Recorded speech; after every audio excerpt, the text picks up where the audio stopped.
We have a Saturday 1 p.m. tilt with Old Rochester visiting Case, and if the Bulldogs want to repeat as the A Division champs in the SouthCoast Conference, they sure did start off on the right foot. Granted, it was against a non-conference team, but they had one heck of an offensive performance all the way out there in the middle of nowhere.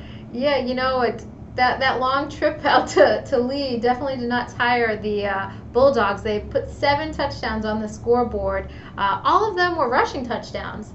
2 from Darian Dumont, 2 from Alex Arori, and 2 from Ethan Lezot, and 1 more from Mike Morris. So, that ground attack just dominated, at Lee High School this past Friday. And Alex Arori, his first start at quarterback, he completed 2 of 3 passes for 73 yards.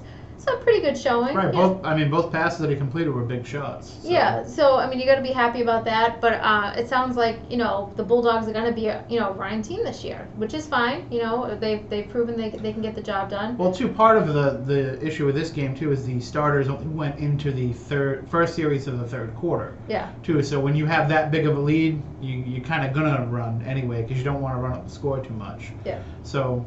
We might see something a little bit different depending on the situation of the game, but they definitely do have a great stable of backs. Yeah. Well, and then they're facing a Case team that lost to Seekonk last week, and Seekonk, put a ton of points on the board. They scored 48. Case did end up scoring 27.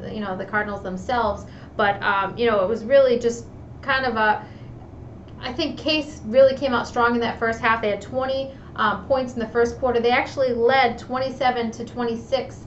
At halftime, and they had 2 fumbles in the second half that really cost them, and they weren't able to score at all. They got shut out in the second half. So we'll see how Case comes out this week. At home, they're going to be at home. And it's even though it's the South Coast Conference game, it's Case is a B Division team. Old Rochester is an A Division team. So it doesn't really affect the conference standings in that sense. But it'll be good for Old Rochester to play a little bit closer to home. They're still on the road. Don't have to drive 3 hours to get out there. Yeah, so that game Saturday, 1 o'clock at Case. So. And taking the bus to Case, you don't have to bring chewing gum because your ears won't pop. All right, so you can follow us on Twitter at @SC_varsity.